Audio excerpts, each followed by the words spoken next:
Olá, sejam bem-vindos à nossa 10ª aula de leitura e comentário das questões disputadas sobre a verdade de Tomás de Aquino. Nós estamos lendo e comentando a primeira questão. Nós já nas aulas anteriores trabalhamos o primeiro artigo que perguntava o que é verdade. Desde a aula passada, nós entramos no segundo artigo, que pergunta, melhor dizendo, se a verdade encontra-se antes no intelecto do que nas coisas. Precisamos lembrar que a resposta da primeira pergunta, o que é verdade, ela nos encaminhava para a seguinte concepção. A verdade é a conveniência entre o ente, isto é, entre aquilo que é, entre o ser e o intelecto. A conveniência entre a coisa, o real, e a alma, na sua potência cognoscitiva, mais precisamente o intelecto. Então, o conceito formal de verdade nos remete àquela definição que foi dada por Isaac Israelis, de que a verdade é a adequação entre o intelecto e a coisa. Uma vez que esta resposta foi dada, que surge a segunda pergunta, que é colocada aqui no segundo artigo. Se a verdade se encontra antes no intelecto do que nas coisas. O artigo começa dizendo: parece que a verdade não se encontra antes no intelecto do que nas coisas. Em latim, et videtur quod non. E parece que não. Isto é, parece que a verdade não se encontra antes no intelecto do que nas coisas. Então, vem em seguida no texto 4 argumentos que negam que a verdade se encontra antes no intelecto do que nas coisas. Nós já vimos os 2 primeiros argumentos. O primeiro argumento diz: o verdadeiro, como foi dito, é convertível com o ente, mas o ente encontra-se antes nas coisas do que na alma. Portanto, também o verdadeiro. Nós discutimos isso na aula passada e vimos que ente se diz de 2 modos, um modo que se divide nos 10 gêneros ou nas 10 categorias, que é o ente que põe algo na coisa, diz Tomás de Aquino, e o segundo modo é o ente enquanto sujeito de uma proposição afirmativa. Então, nós temos o ente real e o ente de razão. Mas o ente real é o ente em sentido mais primordial, em sentido decisivo. Então, por isso que foi dito na objeção, o verdadeiro e o verdadeiro é convertível com o ente encontra-se antes nas coisas, quer dizer, o ente se diz de modo primordial como o ente real, do que na alma, ou seja, do que como ente de razão. Se o verdadeiro é convertível com o ente, então, e o ente se encontra antes nas coisas do que na alma, também o verdadeiro vai se encontrar antes nas coisas do que na alma. Essa é a primeira objeção. A segunda objeção dizia: as coisas são na alma não por essência, mas por suas espécies, como diz o filósofo no terceiro livro a respeito da alma. Se, pois, a verdade encontra-se principalmente na alma, então não será a essência da coisa, mas sua semelhança e espécie, e o verdadeiro será uma espécie do ente existente fora da alma. Mas uma espécie da coisa existente na alma não se predica da coisa fora da alma, como também não é convertível com a mesma. Ser convertível é, pois, predicar-se reciprocamente. Portanto, nem o verdadeiro é convertível com o ente, o que é falso. Bem, esta objeção, como nós vimos na aula passada, ela aponta um problema. O problema de o verdadeiro ser uma espécie na alma. Se o verdadeiro é uma espécie na alma, isto é, uma imagem, uma semelhança da coisa na alma, então o verdadeiro não será a essência da coisa, porque a essência da coisa se identifica com a coisa, a essência da coisa está na coisa e se identifica com a coisa, é aquilo que a coisa é. Então, se o verdadeiro é uma espécie na alma, e a espécie na alma não se predica da coisa, então o verdadeiro não se predica da coisa, o que é falso. Então Tomás apresenta esta objeção como um argumento que reduz ao absurdo, que mostra a impossibilidade, no caso, a impossibilidade de o verdadeiro ser na alma, mais precisamente, de o verdadeiro ser espécie, imagem na alma daquele que conhece. Então, nós vimos estas duas objeções na aula passada. Na aula passada, nós falamos um pouco sobre a noção de espécies, né? Espécie no processo do conhecimento, segundo o pensamento de Aristóteles. Nós vimos o papel da sensibilidade, da imaginação e do intelecto no conhecimento, segundo Aristóteles.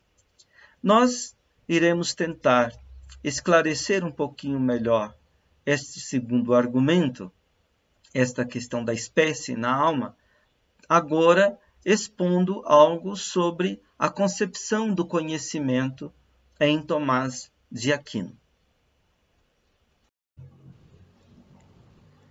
Nas questões quodlibetales ou quodlibetum,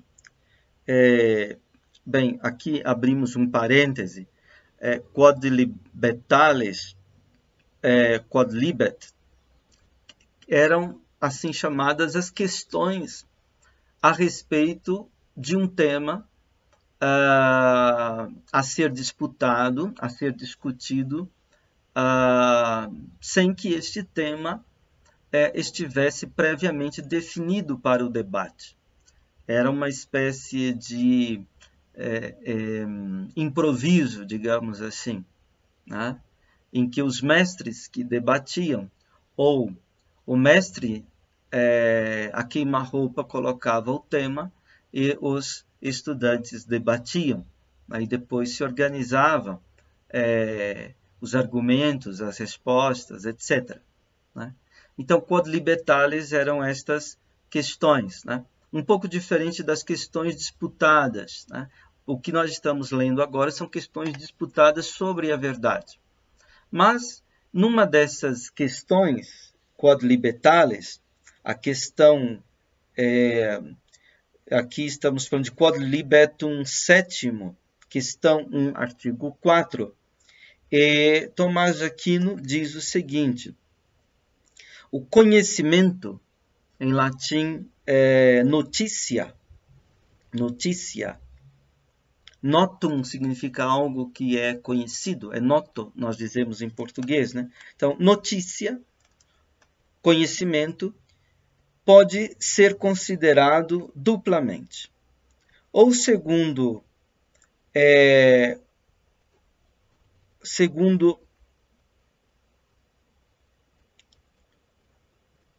o conhecente, ou segundo aquilo que é comparado ao conhecente, àquele que conhece, e assim considerado o conhecimento inere ao conhecedor como acidente que inere ao sujeito.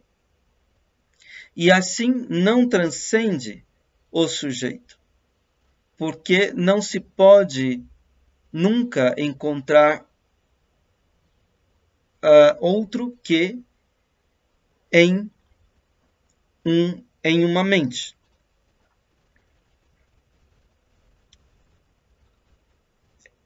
Em latim, notitia dupliciter potest considerare, vel secundum quod comparatur ad cognoscentem, et sic inest cognoscente sicut accidens in subjecto, et sic non excedit subjectum, quia nunquam invenitur inesse aliqui nisi mente. Então, num certo sentido, o conhecimento ele está em referência ao conhecedor, àquele que conhece. Nós diríamos o sujeito do conhecimento, né? Nesse sentido, o conhecimento é um acidente, isto é, algo que advém e sobrevém no conhecedor. É um acontecimento, um evento no conhecedor. E, sendo um acontecimento, um evento, um processo no conhecedor, o conhecimento é como um acidente no sujeito. Isto é, algo que advém e sobrevém a um sujeito. E assim não excede o sujeito, não ultrapassa o sujeito, não transcende o sujeito. Quer dizer, deste modo, o conhecimento é imanente ao sujeito, é inerente e imanente ao sujeito. Porque o conhecimento, nesse sentido, ele nunca se encontra inerindo, a não ser na mente, né? Ora, onde é que encontramos o conhecimento como um fato, como um processo, como um acontecimento, como algo que advém e sobrevém? O conhecimento nós encontramos na mente. Ele inere à mente. Enquanto o conhecimento é algo como um acidente da mente, como algo algo que modifica a mente, então o conhecimento ele não excede a mente, não transcende a mente. Com outras palavras, o conhecimento é imanente à mente. Mas tem a segunda possibilidade. Então Tomás de Aquino diz o seguinte: ou em relação ao conhecível, e por esta referência, não é inerente a alguém, mas se refere a alguma coisa. Em latim, vel secundum quod comparatur ad cognoscibile, et ex hac parte non habet quod in sit, sed quod ad aliud sit. Ou seja, podemos comparar o conhecimento relacionando-o com o conhecedor, é o primeiro caso, ou relacionando o conhecimento com o cognoscível, com aquilo que será conhecido, que pode ser conhecido, melhor dizendo. E desta parte, deste lado, né, o conhecimento, a notícia, o conhecimento, não é algo que inere, que está em incit, né? Não é algo que inere a um sujeito, a alguém, né? A uma mente, a uma consciência, mas é algo que se refere a alguma coisa.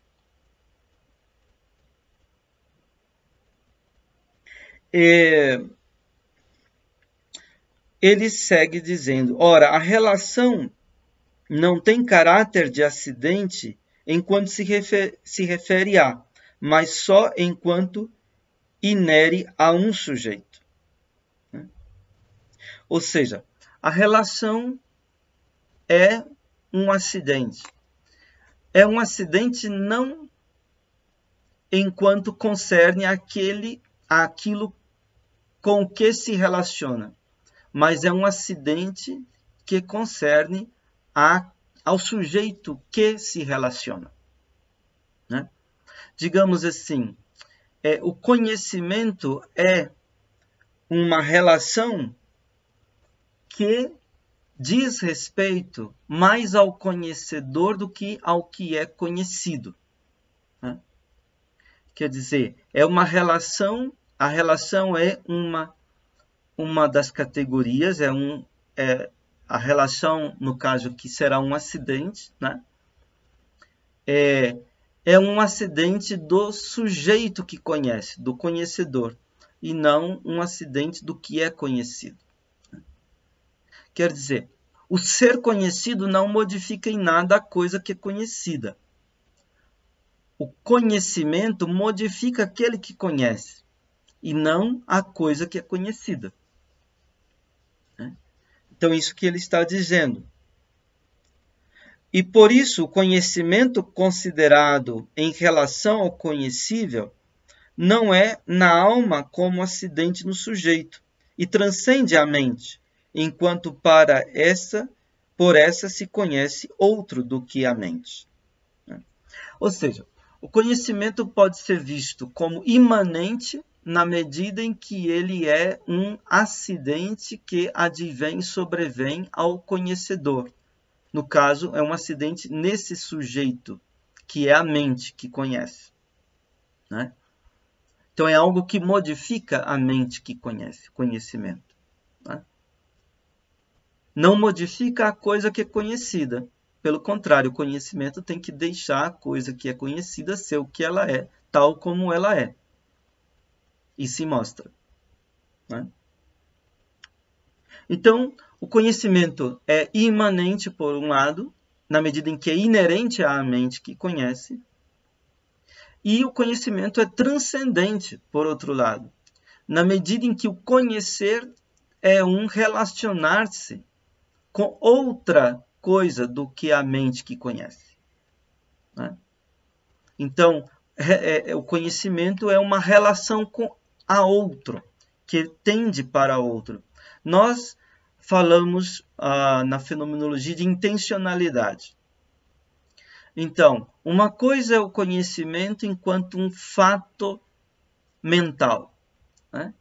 Algo que advém e sobrevém à mente, transforma, modifica a mente. Aí nós poderíamos falar das condições naturais, reais, psíquicas, né, do conhecimento. Outra coisa é o conhecimento enquanto uma relação intencional. Enquanto relação intencional, o conhecimento é transcendente, porque é uma relação com outro, com algo de outro. Né? Então, a relação com o conhecido supõe que o conhecido seja outro do que o conhecedor enquanto conhecedor. Então, a intenção quer dizer tender para algo de outro, o que implica uma transcendência. Então, no aspecto intencional, o conhecimento é transcendente, porque a mente se relaciona com algo de outro do que ela mesma. Enquanto, do ponto de vista psíquico, o conhecimento é imanente, ou seja, ele é uma modificação no conhecedor. Ele é uma relação que se instaura no conhecedor, né? E que modifica o conhecedor. Então, temos esses dois aspectos do conhecimento. Então, nós poderíamos falar de um aspecto físico do conhecimento e de um aspecto intencional do conhecimento. Ou seja, enquanto o conhecimento é um processo relacional que se dá no conhecedor, na mente ou na alma daquele que conhece, então temos o aspecto físico, isto é, físico no sentido amplo, de physis, né? De realização, de real. Né? Então, o conhecimento é um processo real na mente ou na alma daquele que conhece. Modernamente, nós diríamos no sujeito. Né? No sujeito. Do ponto de vista medieval, é um acidente no sujeito. Mas, por outro lado, o conhecimento é um relacionamento intencional e, nesse sentido, ele é transcendente. Bem, o conhecimento para Tomás de Aquino o conhecimento humano, ele é híbrido, ou seja, é um conhecimento sensitivo e intelectivo. Temos a integração de conhecimento sensitivo e conhecimento intelectivo, não a separação. Nós poderíamos, talvez, dizer melhor que o conhecimento é uma unidade que tem um momento sensitivo e um momento intelectivo. Isso quer dizer que o nosso conhecimento sensitivo, o conhecimento através dos sentidos, nunca é puramente sensitivo. Ele sempre inclui um momento intelectivo também. Quer dizer que a nossa percepção, o nosso conhecimento sensitivo, já está sempre, de alguma maneira, informada, isto é, formada desde dentro, estruturada pelo conhecimento intelectivo. Quando eu percebo uma mesa na minha frente, esse conhecimento nunca é puramente um conhecimento sensitivo. Embora eu veja a mesa com os meus olhos, eu toque a mesa com as minhas mãos e com o sentido do tato, eu sinta a aspereza da mesa, a dureza da madeira dessa mesa. Né? Eu posso bater na mesa, escutar o som que a mesa emite, né? E assim por diante. No entanto, embora eu conheça a mesa como um ente material e sensível, portanto, através dos meus sentidos, no entanto, eu conheço a mesa enquanto mesa. Ora, conhecer a mesa enquanto mesa já significa transcender o conhecimento puramente sensitivo, né? Significa que já temos aí um conhecimento intelectivo, porque conhecer a mesa enquanto um ente, enquanto algo que é, conhecer a mesa enquanto mesa, né? Na sua significância, na sua essência de mesa, isso já significa a gente transcender o conhecimento sensitivo. Isso quer dizer que o conhecimento intelectivo já está estruturando o conhecimento sensitivo. Né? Bem, o conhecimento, ele começa com a percepção, mas ele não termina na percepção. Ele sempre, de alguma maneira, ultrapassa a percepção no sentido, a sensação, melhor dizendo. Né? Então, o conhecimento implica momentos sensitivos, né? A percepção, a apreensão daquilo que é sensível, que provém da condição material daquilo que é conhecido, mas também o conhecimento implica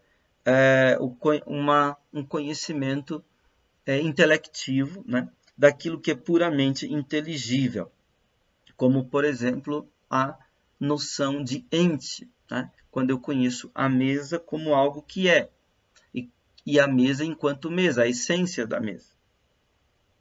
Em todo caso, o conhecimento é uma abertura relacional entre aquele que conhece e aquilo que é conhecido. É um acidente no conhecedor, naquele que conhece, né? Na medida em que implica uma modificação, né? Uma modificação, um pathos, para dizer como os gregos diziam, né? O conhecimento ele surge de um pathos, de uma impressão, de uma modificação daquilo que é conhecido naquele que conhece, né? Então, a escolástica falava de uma species impressa, né? Uma espécie impressa, ou seja, a coisa ela imprime naquele que conhece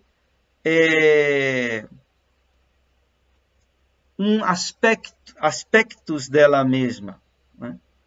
Ela, nesse sentido, modifica aquele que conhece. Essa espécie, né, espécies impressa da coisa, ela não é aquilo que é conhecido, mas aquilo por meio de que se conhece, né? Os medievais diriam que a species impressa não é um medium quod, não é id quod cognoscitur, não é um meio que é conhecido, não é isto que é conhecido. Ou seja, quando eu vejo a mesa, digamos, a mesa é marrom. Quando eu vejo a mesa marrom, eu tenho a imagem, o aspecto da mesa marrom em minha mente, mas essa imagem da mesa marrom em minha mente não é isso que eu conheço. O que eu conheço é a própria mesa marrom. Mas a imagem da mesa marrom, através dela, eu conheço a mesa marrom. Então, esse médium não é um médium quod, é um médium quo, né? Id quo cognoscitur, né? Não é aquilo que se conhece, mas aquilo pelo que, por meio do que se conhece. Essa species impressa, essa imagem impressa na consciência ou na mente, né? Bem, conhecer é passar da potência ao ato, portanto, um movimento, né? Conhecer é um ato, é ter presente intencionalmente a coisa. É a intuição da coisa ela mesma, mas esta apreensão da coisa ela mesma se dá mediante os seus aspectos. Essa species impressa, essa imagem impressa da coisa na mente, né, ela vai se transformar na species expressa, na imagem da coisa que vem à expressão. Santo Tomás chama isso de intentio intellecta, a intenção inteligida, né? A intenção inteligida é a expressão da coisa na mente. Ele também fala de verbum internum, né? De palavra interna. Então, o pensamento é palavra. O pensamento é uma palavra sem voz, digamos. É uma palavra interior, né? Que expressa o que é conhecido, né? No conhecimento, nessa espécie expressa, temos os elementos da sensação, da imaginação e da intelecção atuando. Como nós falamos na aula passada, né, no conhecimento entram essas três potências da alma, né? A potência da sensação, né? A potência da imaginação e a potência da intelecção. Aesthesis, fantasia e nous, em grego. Né? Aesthesis, a sensação, fantasia, a imaginação e nous, a intelecção, ou o intelecto. Bem, Tomás de Aquino, ele diz: a coisa exterior conhecida por nós não existe no nosso intelecto segundo a sua natureza, mas deve estar no intelecto nosso uma sua espécie, que faça passar o intelecto da potência ao ato.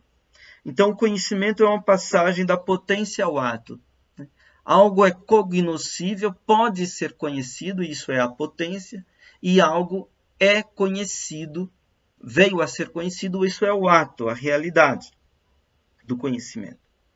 Ora, a passagem, então, da potência ao ato, o que faz passar da potência ao ato o intelecto, do seu poder conhecer para o seu conhecer de fato, é a coisa.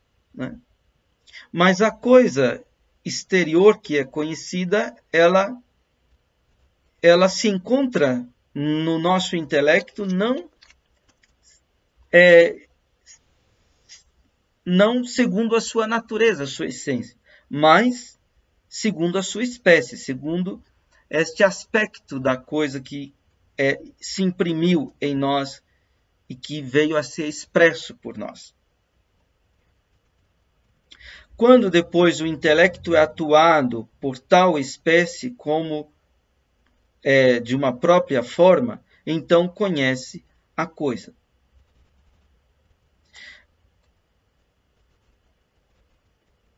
Então, a forma, o que conhecer é ter a forma da coisa em si e presente para si mesmo.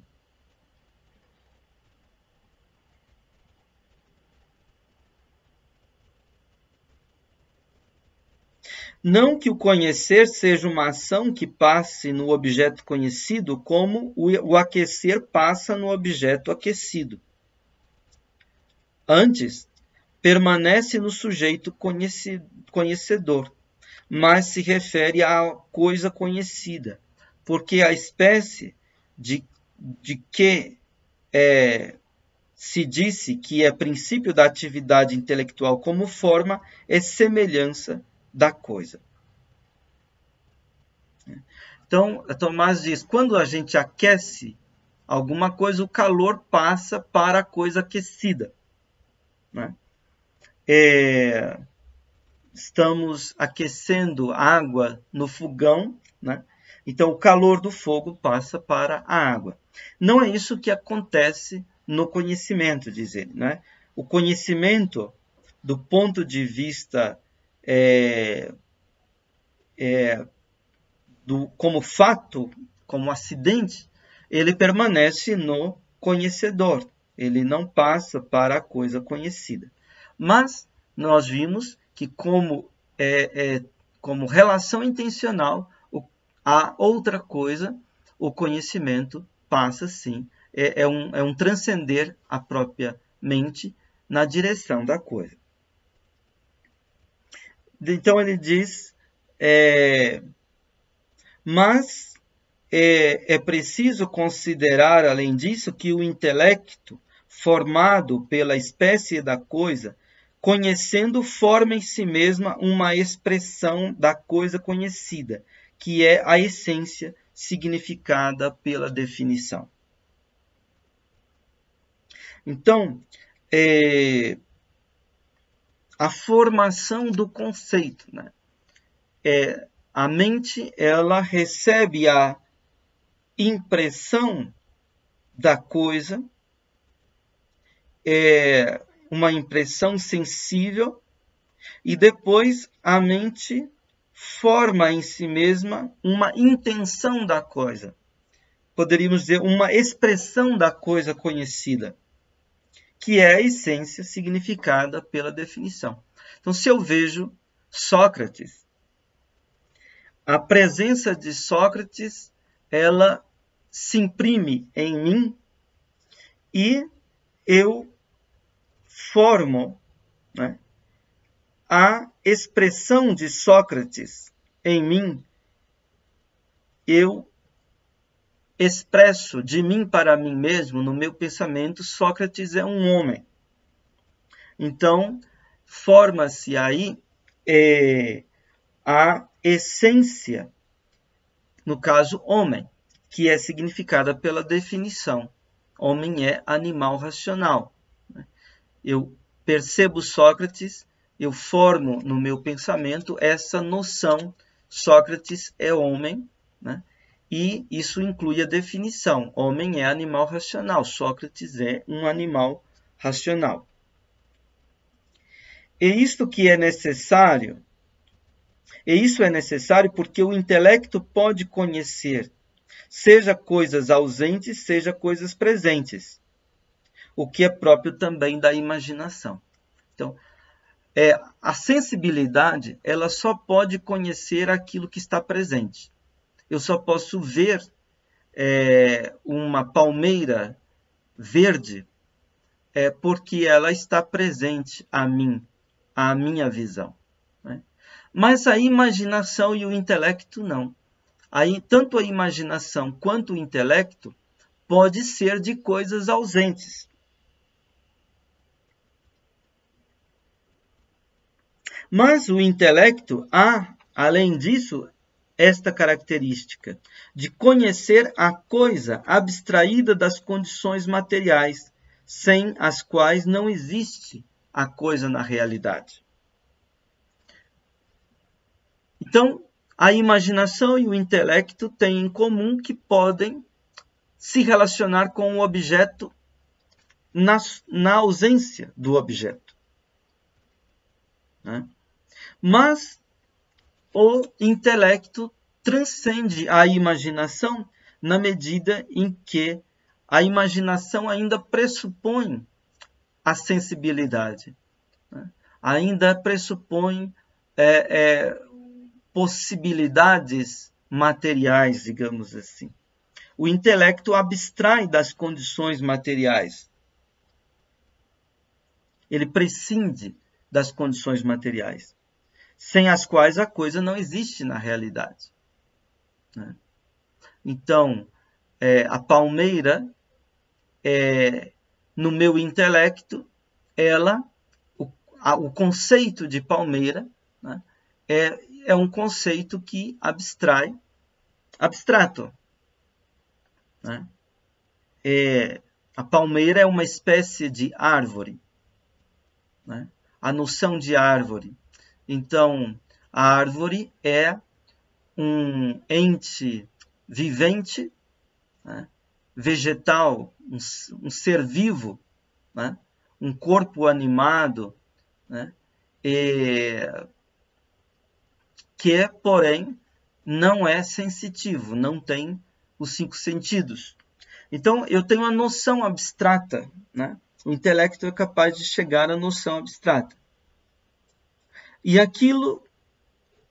isso não poderia acontecer se o intelecto não se formasse aquela expressão pela qual da qual falamos. Mas esta expressão, que Tomás em latim chama intentio intellecta, intenção inteligida, sendo como que termo da atividade intelectiva, é outra da espécie inteligível, é outra coisa do que a espécie inteligível que atua no intelecto, e deve ser considerada como princípio da atividade intelectiva, se bem uma e outra sejam semelhanças da coisa. Então, nós temos a espécie sensível da coisa, aquela impressão sensível da coisa na mente, que atua na sensação, mas que quando eu trabalho com a imaginação, eu também estou trabalhando com o aspecto sensível, a espécie sensível da coisa, né?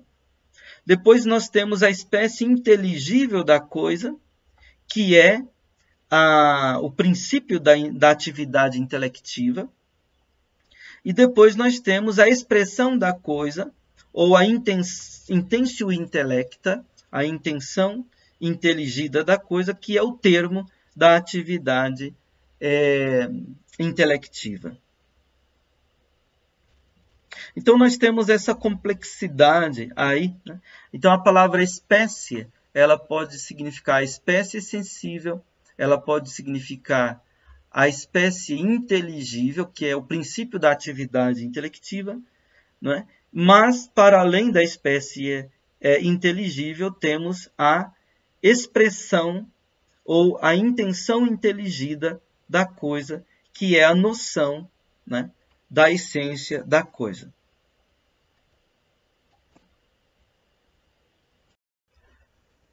Agora nós perguntamos, e o conhecimento enquanto relacionamento intencional entre o conhecedor e o conhecido? O conhecimento, neste sentido, não é somente e simplesmente um acidente no sujeito, mas o conhecimento é uma unidade intencional. E essa unidade é uma espécie de identificação, né? Isto é, aquele que conhece e aquilo que é conhecido são um.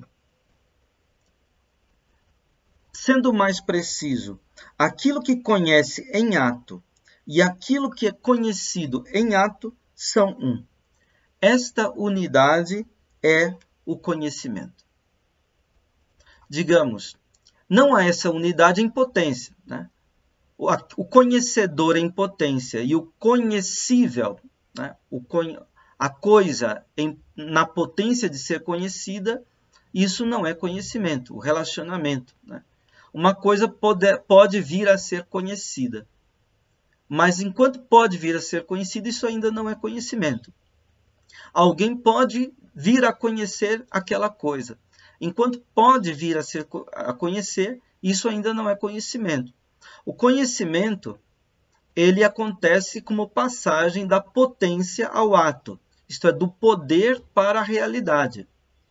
Né? Isto é, quando o conhecedor, ele se encontra no ato de conhecer, se encontra com o que é conhecido, em ato. Então, o conhecimento é uma identificação, ou seja, uma unidade em que são um aquele que conhece em ato e aquilo que é conhecido em ato. Então, o conhecimento, do ponto de vista intencional, é esta identidade, uma síntese de identidade entre conhecedor em ato e conhecido em ato. Veja que esta identidade não é uma identidade real, não é que o conhecedor e o conhecido são um e o mesmo realmente. É que são um e o mesmo intencionalmente. Não como coisas, mas como momentos de um relacionamento intencional. Com outras palavras, o intelecto é capaz de receber a forma daquilo que é conhecido. E ele assimila a forma daquilo que é conhecido. Ele se deixa informar pela forma daquilo que é conhecido. É nesse sentido que Aristóteles diz no terceiro livro De Anima, o Tratado sobre a Alma, que o intelecto passivo pode se tornar todas as coisas. E ele diz também que a alma intelectiva é, de certa maneira, todas as coisas. Ela é o mundo inteligível que nela se imprime, de modo que acontece um processo de assimilação, ou seja, de assemelhação, né? Ou seja, as formas das coisas são recebidas e elas são recebidas pelo intelecto e elas formam interiormente o intelecto. É o que antigamente chamava de informação, né? Informação ainda não era notícia, como hoje a gente fala, os meios, as tecnologias de informação, né? De comunicar notícias. Não é nesse sentido. Informação como um processo de formar, né? De modo que as formas do mundo, elas informam o intelecto. Elas são recebidas pelo intelecto.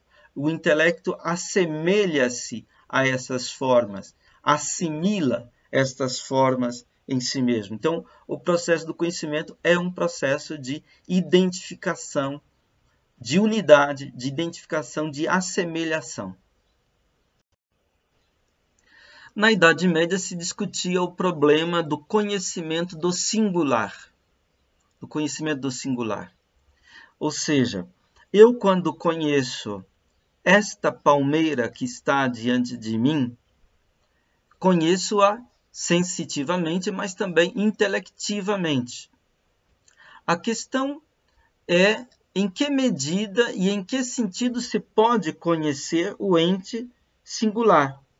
Se conhecimento intelectivo sempre é a produção do conceito, e o conceito é sempre algo universal. Então, o problema, para Tomás se põe nesses termos, se resolve da seguinte maneira, né? O conhecimento intelectivo do singular, ele é inviabilizado na medida em que esse singular é material. A matéria é algo indeterminado. A determinação vem da forma. Então, nós não conhecemos intelectivamente uma coisa na medida em que ela é material. Mas nós conhecemos uma coisa na medida em que captamos, apreendemos a forma desta coisa. Ou seja, o intelecto conhece o singular corpóreo indiretamente. Como é que se dá esse conhecimento? Através daquilo que os medievais chamavam de conversio ad phantasmata, uma conversão aos fantasmas. Na aula passada falamos da noção de fantasma. Fantasma não é aqui a assombração, né? Fantasma é a imagem ou a semelhança, o aspecto sensível da coisa, a forma, né, sensível da coisa. Então, o singular é sentido. Ele se doa numa intuição sensível. Isso que ele doa de si, o aspecto que ele doa de si na intuição sensível, que se chama de fantasma, em latim. Esse fantasma, ou a espécie sensível da coisa, é o que permanece também na imaginação da coisa, mesmo na ausência da coisa, né? Então, deste fantasma, se abstrai a espécie inteligível. A espécie inteligível ela doa o que da coisa, doa a essência da coisa. Então, quando eu vejo este homem digamos, Sócrates, vejo Sócrates é homem. Então, a noção de homem, né, ela resulta da espécie inteligível. aquilo que alguma coisa é no seu... e aí o conceito ele trabalha com o universal. Então, enquanto o singular é sentido, o universal é inteligido. No processo do conhecimento se dão ambos os momentos. O momento do sentir, que capta o singular e que capta a espécie sensível da coisa, o fantasma da coisa, o aspecto sensível. E se dá também o inteligir, mas o inteligir capta o aspecto universal, né? Digamos, Sócrates enquanto este homem. Não enquanto este, mas enquanto homem, né? Então, o aspecto universal, a essência. Então, a intelecção humana finita, ela precisa dessa convertere se ad phantasmata. Precisa se voltar, virar para os aspectos, as imagens sensíveis das coisas. Nosso conhecimento não é diretamente uma captação do inteligível. Isto é, para formarmos o conceito, para conhecermos alguma coisa, é preciso um processo também de abstração, de passagem de uma determinação sensível para uma determinação universal. Né? O pensamento determina universalmente aquilo que é intuído sensivelmente. Então, para Tomás de Aquino, aquilo que é primeiro conhecido do ponto de vista intelectivo, aquilo que é o primeiro inteligível é o ente. Eu capto alguma coisa na forma de ente, né? Como algo que está sendo. E a essência, o que é isto que está sendo? Então, eu vejo ali alguém vir ao meu encontro, este Sócrates é homem. Então, eu capto que é e o que é. Que é isto que é, né? E o que é isto que é. Então, o ente e a essência. O ente enquanto isto está sendo, está existindo, né? E a essência, o modo de ser disso que está existindo. Isto o modo de ser disso que está no ato de ser. Então, o objeto comum e adequado do nosso intelecto, o objeto, digamos, de direito do nosso intelecto é o ente, diz Tomás de Aquino. Mas, digamos, o nosso conhecimento do ente é um conhecimento confuso, ele ainda não está distinguindo as coisas. E é um conhecimento formal, isto é, eu conheço, cada coisa que eu conheço sob a forma, sob o aspecto de ente. Né? Agora, o objeto próprio do intelecto apropriado, digamos assim, que está proporcionado ao nosso intelecto na nossa condição atual, na nossa condição da vida presente, é a quididade da coisa material. Quiditas rei materialis, diz Tomás de Aquino. Então, não que o intelecto não possa conhecer aquilo que é imaterial. De direito, por natureza, o intelecto está destinado a conhecer todo e qualquer ente, material ou imaterial. Mas digamos que por um condicionamento da condição humana atual, desta vida presente, então o nosso intelecto ele tem o seu objeto próprio na quididade da coisa material. Bem, vai haver toda uma discussão entre Tomás de Aquino e Duns Scotus, ou melhor, toda uma discussão de Duns Scotus com Tomás de Aquino a respeito disso. Para Tomás de Aquino, na visão beatífica, na vida eterna, o intelecto precisa sofrer um processo de transformação para que ele possa inteligir, isto é, ver, né, a realidade divina, a essência divina. Né? Já para Duns Scotus, o intelecto, por natureza, já é capaz disso, né? E não precisaria de uma modificação na visão beatífica, na vida eterna, para inteligir a essência divina, que não é nada de material. Né? Então, para Duns Scotus, o objeto próprio do nosso intelecto não é a quididade da coisa material, mas é o ente enquanto ente, o objeto próprio do intelecto. Dizer que o objeto próprio do nosso intelecto é o ente enquanto ente, e não a quididade da coisa material, significa dizer que é o ente de uma maneira indeterminada. Tanto pode ser no sentido da coisa material, quanto no sentido da coisa imaterial. Tanto pode ser no sentido da substância, quanto no sentido do acidente. Tanto pode ser no sentido do ente em potência, quanto no sentido do ente em ato.